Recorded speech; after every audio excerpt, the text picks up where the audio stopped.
This video is about whether you should believe in God, even if you're not certain, and how an old idea called Pascal's wager might help you decide. To frame it, I want to reference some comments recently made by Alex O'Connor. He's a YouTuber that I really enjoy watching. I talk about this and I debate this all the time, and I debate whether Jesus was God or whether he even claimed to be God and all of this kind of stuff. But for me, the undeniable thing is that there's this extraordinary historical figure who did something extraordinary. And there's something really weird that happened that caused a bunch of people to start quite early on worshipping him, which is a very strange thing to do to a human being, especially in a Jewish culture. And then running the podcast, what I've realized is that this is far more interesting and intricate. And I would say plausible than I'd given it credit for before. So, I'm still not a Christian. Now, the question I would love to ask Alex is how plausible? So he's saying, Christianity seems more plausible than he used to think. So does that mean it's, 5% chance of being likely or true, 50%, 0.05? Hopefully it's not that low. Hopefully it's not like a 0.01 to 0.05. But I don't know what he would say to that. I would love to ask him sometime. I won't speculate what his answer would be, but it raises a question for all of us to think about. What do you do if you're considering Christianity and you don't believe in the Christian God, you don't believe in the Christian religion, but you're warming up a bit to it, but you're not convinced? So you're somewhere between a 0% openness and a 100% certainty. Whether it's 1%, 40%, 60%, you're not even sure how to put a number to it. Different days of the week, you feel differently. A lot of people right now are like this. I'm so excited to make this video. I hope it could help somebody out there. Here's the goal, is I want to persuade someone that if you're trying to decide whether to believe in Christianity and you think it's got a decent shot of being true, if you're getting to 20, 30, 40% and you're moving north from there, you should commit yourself to belief as best you are able. I know it sounds strange to say. I'm going to make the case for that here. This is the essential appeal that I think Pascal's wager makes to us. Blaise Pascal, brilliant 17th century thinker. He made contributions in different fields like philosophy and math. He was an inventor, amazing man. And his famous wager about God is one of the coolest parts in the philosophy of religion. I think it's one of the most relevant and relatable to modern anxieties. I think it's one of the most helpful, one of the most misunderstood. It's totally worth taking a video to think through this. I've been planning this video for a long time. Finally got to the study of it. Let's do three things. First, I want to lay out Pascal's wager. Second, I want to give three illustrations of it from C.S. Lewis, just because C.S. Lewis is so great and he gives us great images of this. And third, I'll respond to three objections. So first, what is Pascal's wager? Pascal starts by pointing out that there are two inescapable features of our humanity. First, there is no avoiding some kind of decision with respect to God. We will all choose to live in some way or another, believing in one particular God, if so, which one, not believing, or even if we just choose to avoid thinking about these religious questions, that itself is a kind of choice. Second, generally speaking, we have to make that choice without having total certainty. This is why the term wager is a meaningful and poignant term. All of us will cast our lives in one direction or another, but we'll do so without total certainty. Here's how Pascal puts it. Either God is or he is not, but to which shall we be inclined? Reason cannot decide this question. Now, when he says reason cannot decide, he doesn't mean that there are no arguments that have any value whatsoever, that reason is completely useless. Pascal himself made arguments for Christianity based upon things like miracles and the lives of saints and fulfilled prophecy and other things like that. Really interesting arguments. But arguments and evidences only take us so far. Even at their best, they generally result in probability. You might think they're really strong and get you to like 95% probability, or you might think they're only mildly persuasive and they get you to 65% probability. Maybe they just put you 50-50 in the middle. Maybe they just raise you from 1% to 10%. But in almost any case, they don't get you to 100% certainty. They don't get you to this kind of existential commitment. There'll always be some counter argument that you haven't yet considered. So one of the things Pascal says is, even if you were perfectly convinced of the arguments, or from the arguments to 100% certainty, you'd be terrified that 5 minutes from now, you're going to be proven wrong, right? Some new argument is going to emerge. At the rational level, we're all bobbing about with probabilities. You don't get to total certainty. So what do you do? This is what Pascal is saying that is true of the human condition, that starts the thought process here is number one, I have to wager, and number two, I'm not going to have certainty. And I just love how human these two admissions are. Who can't relate to this, right? What honest person, honestly, in the secular versus religious debates and dialogues, one way we can have more compassion on each other is to realize a lot of the people on the other side are terrified deep down that we might be right in both directions, right? Because all of us are kind of doing our best. We're not omniscient. We don't have perfect knowledge, but we still have to make a commitment. Now, those two realities, the necessity of wagering and the fact that it's a wager rather than a complete rational deduction that's just like a math problem, like 2 + 2 = 4, the result of this is anxiety, which many of my viewers feel, many modern people in the world feel. We have an epidemic of anxiety, and Christians like Pascal and others like Kierkegaard thought a great deal about the religious significance of anxiety. This is the kind of situation that Pascal's wager is attempting to address. Essentially, Pascal is inviting people who have anguish and uncertainty to make a decision. He's saying, if you think the Christian story has a decent shot of being true, the best thing you can do is to seek God and pray to him and live on the supposition that he does indeed exist. And the reason is because of all that is at stake. The most succinct part of the pensée or his thoughts that I can find that captures the driving intuition here is this. Quote, if you win everything. If you lose nothing. Do not hesitate then, wager that God does exist. Now let's play this out a little bit by examining what he means by win and lose here. There are essentially 4 possibilities. Number 1, you might strive to believe in God and live in a way that is informed by that belief, but ultimately you're mistaken. The truth turns out that death is simply the end. There's no heaven, no hell, no judgment day, no angels, no souls, etc., etc. Second option, you might choose not to believe in God and to live a life that's consistent with that prospect, but you're mistaken about that.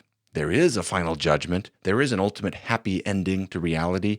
There is an eternal kingdom, but you're not a part of that. Okay? What Pascal is saying to start with, and we'll get to the third and fourth options in a second, is first of all, while number 1 is a bummer, number 2 is a catastrophe. Believing in God and getting it wrong means a finite loss, a finite embarrassment, but not believing in a God who actually exists is a far greater blunder. You'd be far more embarrassed. You'd be far more grieved. This is like the blunder of all blunders. This is what you don't want to end up with. This is the worst possible situation. I'm not trying to say this in a way of pointing a finger at anybody's face, but just to tease out I think part of the goal of Pascal's wager is to help us think at a very human and visceral level about the emotional implications. The prospects of number 2, of being a former atheist on Judgment Day, that is literally the worst possible scenario you could be in. No horror movie, nothing compares to that. This is, gambling away your life savings, no big deal compared to this. This is the mistake. And this is what Pascal is saying. I should be much more afraid of being mistaken and then finding out Christianity is true than of being mistaken and believing it to be true.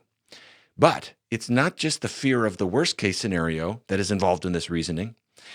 This gets a little complicated, and there's a lot of math involved in this actually to think this through. But let's just think it through at a more practical level. Consider the implications of if you're correct in a wager in either direction. So option 3 would be you correctly disbelieve. You wager that God does not exist and you're right. Well, we can debate whether this is ultimately a gain or a loss or not a big deal either way. But either way, it is definitely finite. The benefits here are debatable, but they're very finite. Fourth option, imagine that you wager on God and you end up being right. In this case, you win everything potentially. God, heaven, and eternal life. So Pascal's wager is often summed up in little tables like the one you can see on screen here. Again, it's debatable whether believing in God if he doesn't exist, as you can see on the top left of this, is really actually a waste. And not believing in God and getting that correct is spending your time more usefully on the top right there. But let's go with that for now. And you can see the point here that the infinite stakes of the bottom of this graph are hugely motivating in either direction. And the best way to relate to this is by understanding the emotions. And I want to start with the emotions in the lower hand left section here. We all need to feel what is at stake. How do we describe? I can't do it. I'll do my best. That's why we have to go to C.S. Lewis images. How do we describe the infinite excitement of this possibility? If you're wagering and this might happen. We can use words like heaven, but that's just a word. Let's try to use images. Sometimes images help us better. Think of, in The Lord of the Rings, Gandalf's language of white shores and beyond, a far green country under a swift sunrise. Or if there's another, I know I'm always quoting Lewis and Tolkien, so maybe you don't like them. Maybe there's other images in your mind of forests and oceans, something that conjures up a longing for heaven. If you know what I mean, you can use your own images. Or we can use experiences to try to draw up the emotional implications of this possibility. Imagine that dream that you had as a child that was shattered somehow being resurrected and turned to good. Remember the feelings you have when, times in your life when you've been listening to music and a longing for something that you can't put into words steals over your heart and you couldn't possibly put that longing into words. Imagine that longing. It actually does mean something. It's actually pointing to heaven. And one day you'll see the very one who made music, whose language is music. That's a Christian imagination about music, is it's the language of God. Imagine, I don't want this to feel manipulative, but I think it's okay to try to draw out the implications. Imagine holding a loved one that you've lost and knowing you'll never lose them again. I don't think it's wrong to try to draw out all that is at stake here. I'm not trying to pull strings on hearts in a weird way, but just, let's really allow the possibility of heaven to rattle around in our hearts. For me, this longing for heaven comes at different times. I can never control it, but a lot of times I like to go on walks. Sometimes when I'm on a walk at night, I'll hear the wind blowing through the leaves in the trees. And the sound of that, I can't put it into words. It's like one example of the kind of experience I have in nature where it calls up this longing in my heart, but the longing is for something I cannot put into words. Let's call it an ache. The ache in the human heart for something transcendent that we can't quite name. C.S. Lewis described this as a yearning. He used a German term to describe this, and he talks about it as a yearning in the heart to visit a faraway country that is somehow actually your true home, where you should have been born. And unlike other yearnings and longings, it's a happy yearning. When you feel this, you feel more yourself. You feel this may be the deepest thing in your life, and it's like all you want is to yearn. This longing, this yearning, you just want this all the time. That's how he describes it. These are the kinds of emotions involved in the wager. You got to think through that bottom half of the graph and say, think of all that is at stake. So let's do that with some images here. In my favorite C.S. Lewis novel, Till We Have Faces, there's a character who describes it like this: the sweetest thing in all my life has been the longing to reach the mountain, to reach the place where all the beauty came from, the place where I ought to have been born. Do you think it all meant nothing, all the longing for home? For indeed, it now feels not like going, but like going back. That's one of the characteristics of this ache that I'm trying to describe. On the one hand, it's deeply foreign and distant. On the other hand, it's the most familiar thing you've ever known. It's like home. Here's another. Does anyone else relate to that? Maybe I'm crazy. I know some people do, not everyone. Here's another image. In The Voyage of the Dawn Treader, there's a character named Reepicheep, who's a mouse, and he longs to reach Aslan's country. It's much better in the book than in the movie, but this is the driving passion of his whole life. Early on, he talks about a prophecy given to him when he was young, and he says, the spell of it has been on me all my life. Have you ever, that's a way you could put it. Has there been a desire that the spell of it has been on you all your life? That's this ache we're trying to describe. Reepicheep has no assurance that he's going to get to Aslan's country, but his plan is to sail eastward as far as he can, and he doesn't know where it'll end up. At one point, he imagines their boat is going to shoot off the edge of the world, and he's uncertain whether it will be to end up in Aslan's country or to plunge downward forever. But he says either way, it'll be worth it just for the shot of getting there. It's like taking Pascal's wager. It's like, I want heaven so bad. I'm going to give it everything I got, even though I don't know. And at one point, he describes his resolve because the other people on the boat are wondering, what should we do? And I love Reepicheep's courage. He says, while I can, I sail east in the Dawn Treader. When she fails me, I paddle east in my coracle. When she sinks, I shall swim east with my 4 paws. And when I can swim no longer, if I have not reached Aslan's country or shot over the edge of the world in some vast cataract, I shall sink with my nose to the sunrise. Can you relate to that longing? Do you feel, as I do, that the mere possibility of God is the great adventure of life worth any danger? Are you prepared, as I am prepared, to sacrifice everything in pursuit of that lower left quadrant of the graph? What we can understand here is that Pascal's wager is not an argument that God exists. Nor is it saying the arguments are bad. Pascal's wager is an appeal to the person who's exhausted the arguments and is saying, now what do I do? Here's how Peter Kraft puts it. The wager is not an attempt to prove that God exists. It is not a new argument for the existence of God. Rather, it tries to prove that it is eminently reasonable for anyone to bet on God, to hope that God is, to invest his life in God. So according to this way of thinking, religion is kind of like waging battle or falling in love, where you have to make decisions without certainty. You have to start moving toward the light before all the dark is cleared away. Now, some of us struggle with that. Let me give a third image. This is from my absolute favorite book of all time that slightly edges out till we have faces. The novel That Hideous Strength. There's a character named Mark who's being, for a season of the book, he's being psychologically tortured. I've discussed this more in my video about the moral argument because he discovers goodness in the context of this. Eventually, at the climactic moment of his torture, his captors bring out a crucifix. And with the threat of death, he's ordered to trample on it and insult the crucifix. And at this point in the story, Mark does not believe in Christianity. He's an atheist. But he still thinks that Jesus represented good and the people who crucified Jesus represented evil, kind of like his captors torturing him. And something in him hesitates to choose the evil side, even if he doesn't believe it's true. And as the pressure mounts, the crucial moment comes. Quote, "It would be ridiculous to die for a religion one did not believe. This man himself on that very cross had discovered it to be a fable and had died complaining that this God in whom he trusted had forsaken him, had in fact found the universe a cheat." But this raised a question that Mark had never thought of before. Was that the moment at which to turn against the man? If the universe was a cheat, was that a good reason for joining its side? Supposing the straight was utterly powerless and everywhere certain to be mocked, tortured, and finally killed by the crooked, what then? Why not go down with the ship? I find this way of reasoning very moving. It's very poignant that Mark chooses what is good before he knows whether it's true. This is kind of looking in the opposite direction of Reepicheep. Reepicheep is saying, I want that lower left-hand quadrant so badly. The ache in my heart is so consuming that I'm going to search for it no matter what. Mark is kind of looking in the opposite direction at that upper right quadrant and saying, what's so good about that? Why not just go down with the ship?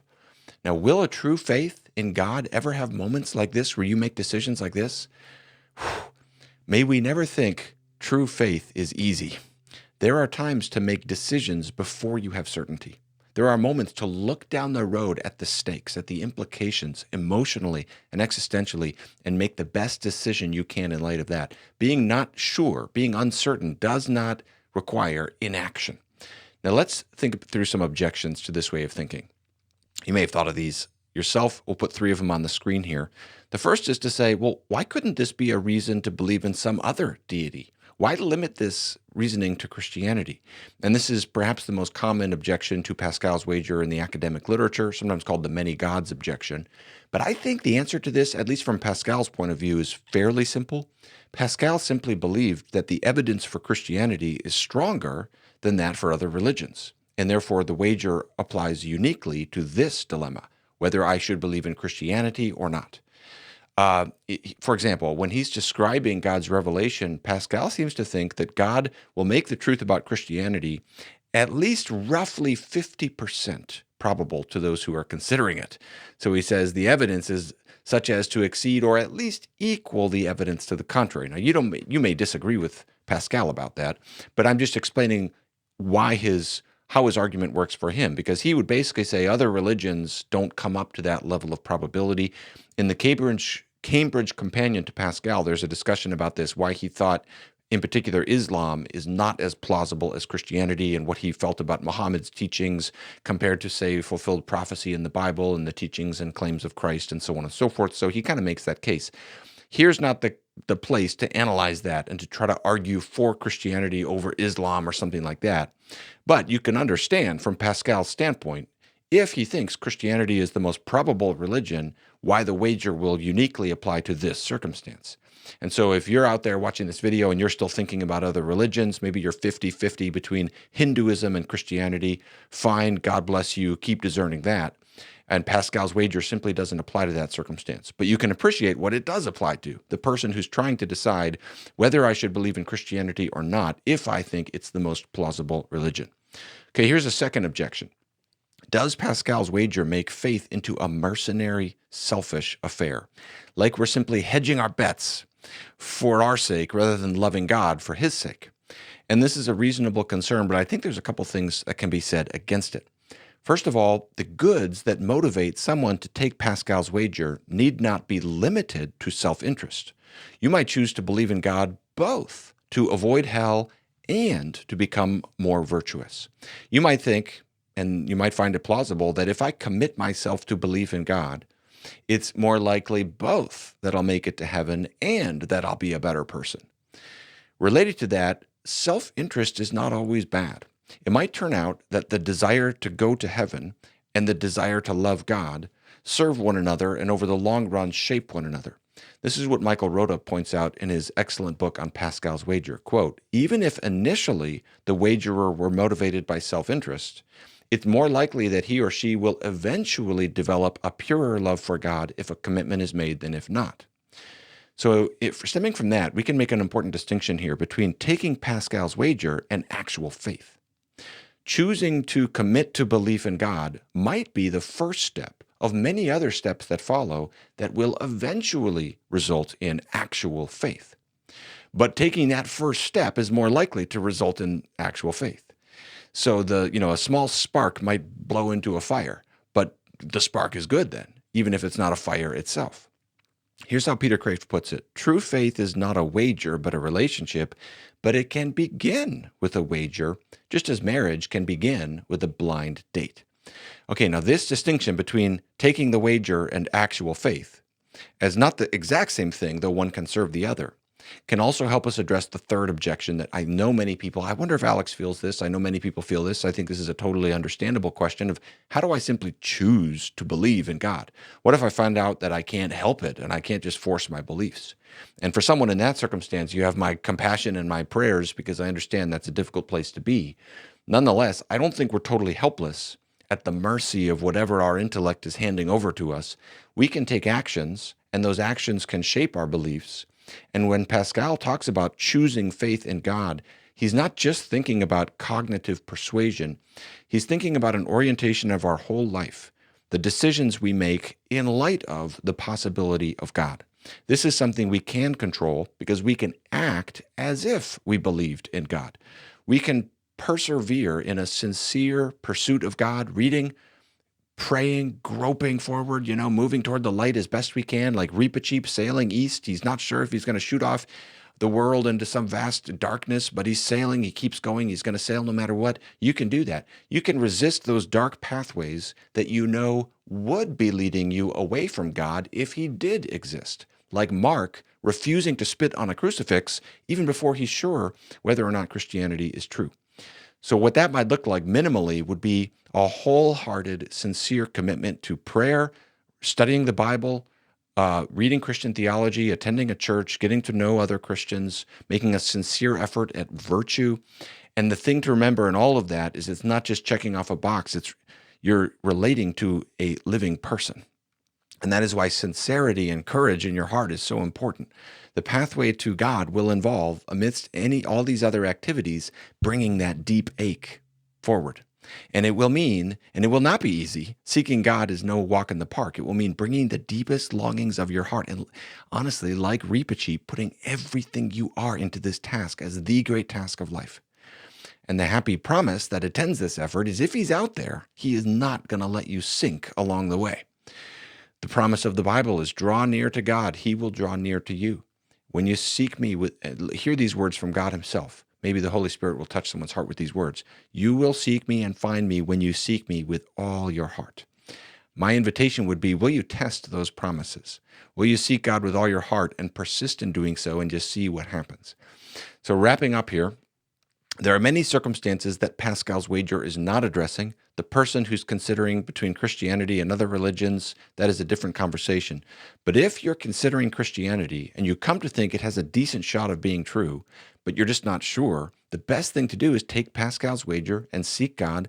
In fact, seek him from the deepest place in your heart.